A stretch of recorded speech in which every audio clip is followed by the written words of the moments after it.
Hi, it's me, Tracy, your literary and tea time companion, and today I'm inviting you once again for another conversation about Norwegian writers. This time, Norwegian men writers. Last week, I talked about Norwegian women writers for Women in Translation Month. Today, I wanted to share 3 men Norwegian writers in particular who in recent months have passed away, and their loss is being felt by the literature and reading communities here. Let me introduce you to them. I hope you will grab your cozy cup and join me here in the library corner. So, as I say, this video you can consider as a bit of a companion to last week's video with Women in Translation, sharing Norwegian women authors translated into English. And the Norwegian men writers I'm sharing with you today have been translated into English, and you will be able to find their work. It has been a bit of a sad time here in the literary and reading communities here, and we learned of the passing of 2 very significant contemporary men writers here. And I wanted to add them to the conversation that we have here on the channel. I know that I don't always share a lot of what I'm reading in Norwegian, and that is largely because of translation. Most of it, a great percentage of what I'm reading in Norwegian, is not translated into English or other languages either. It can be a slow process with translation, but I have a few here today to share with you so that you might investigate these authors and try their work as well as the women writers I presented last week. Very relatively recently, a much-loved writer here in Norway, Ingvar Ambjørnsen, passed away, and he is best known for his Elling series, which was a very popular 6-part novel series. Utsikt til paradis, View to Paradise, Fugledansen, Bird Dance, Brødre i blodet, Blood Brothers, Elsk morgen, and Love Me Tomorrow. Ekko of en venn, Echo of a friend, and Ingen hjelpe, No one can help me. I will list the titles in the description box for you. In a moment I will share. Sadly, there is only one of this 6-part series that is translated into English so far. But let me tell you a little bit about it.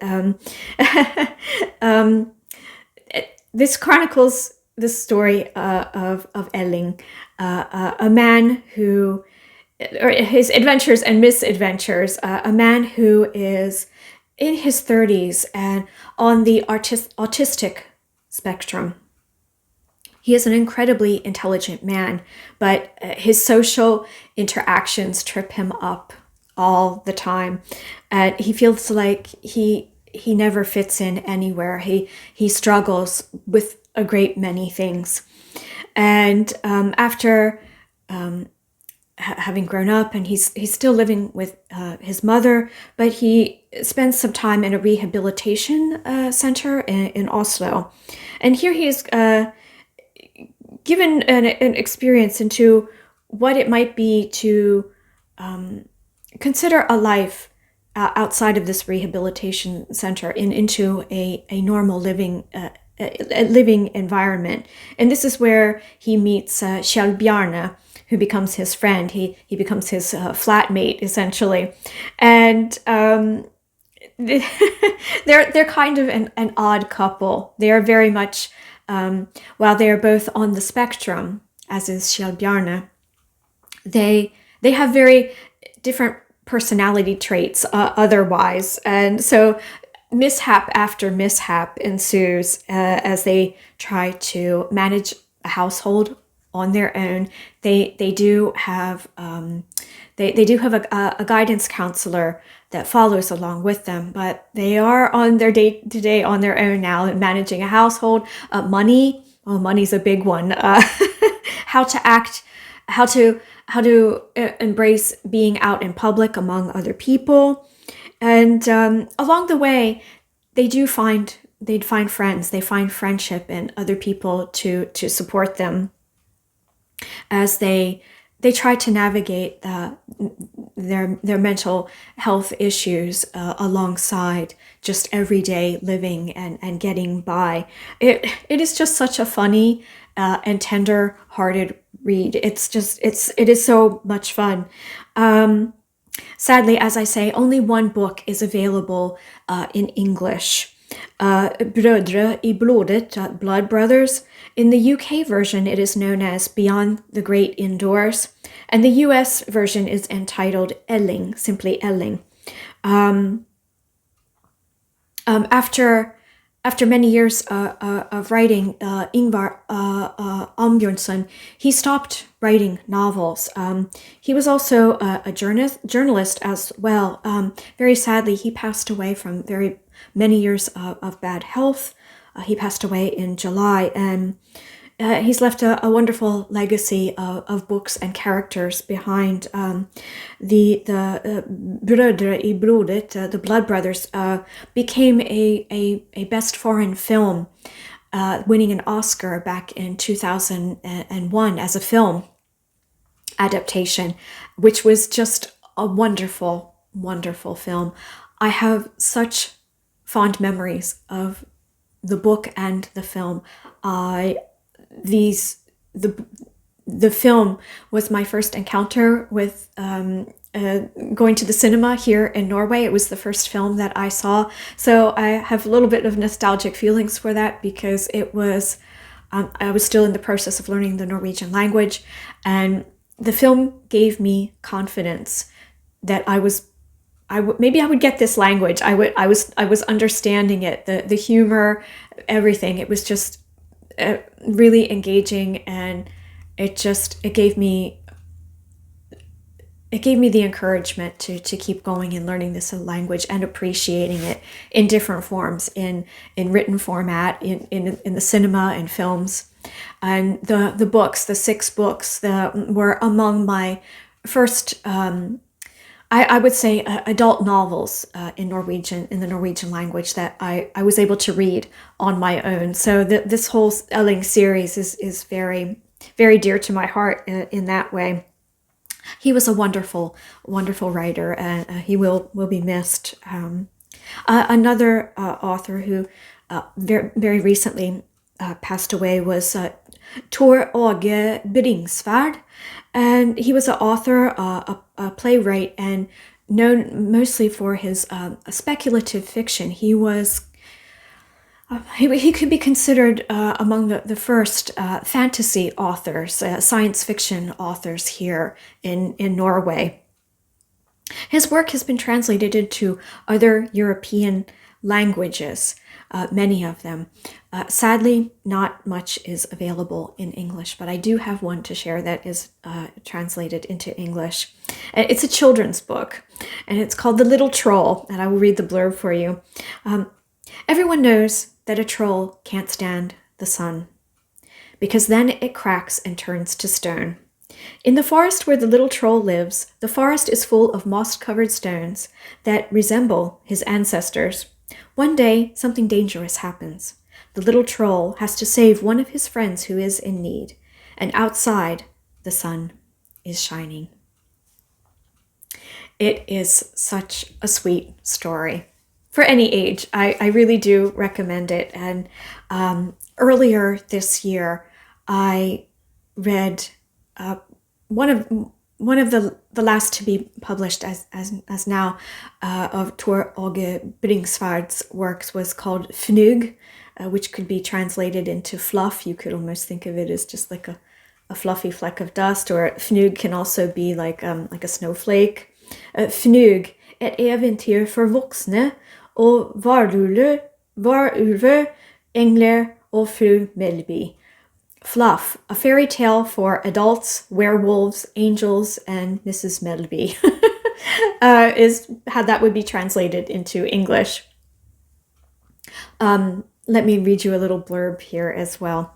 Fluff is a story about death, loss, loneliness, but also fantasy and friendship.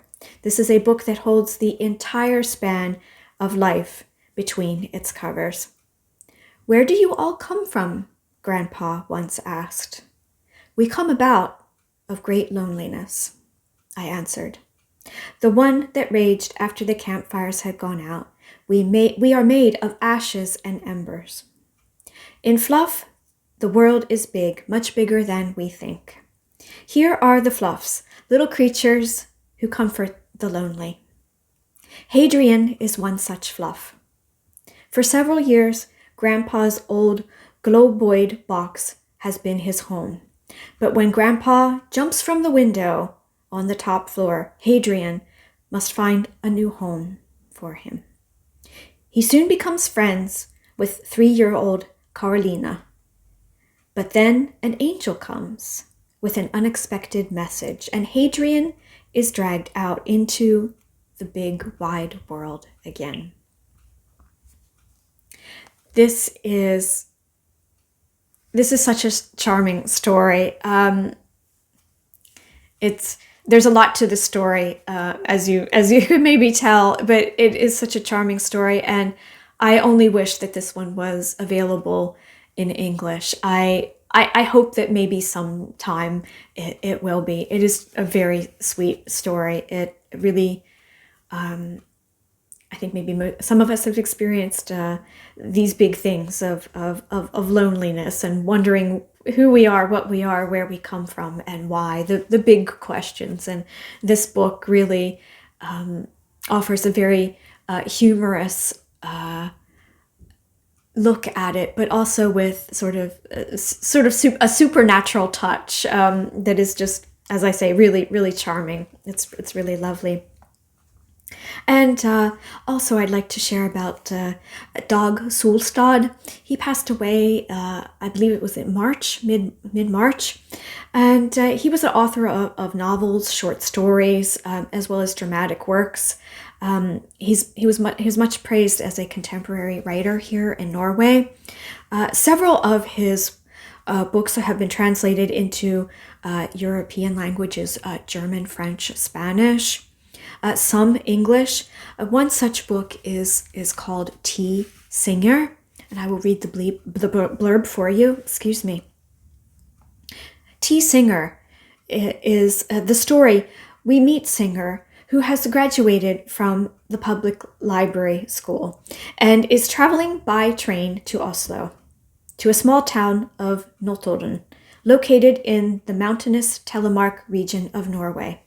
There he plans to begin a deliberately anonymous life as a librarian, but Singer unexpectedly falls in love with the ceramicist Merete Sætre, who has a young daughter from a previous relationship.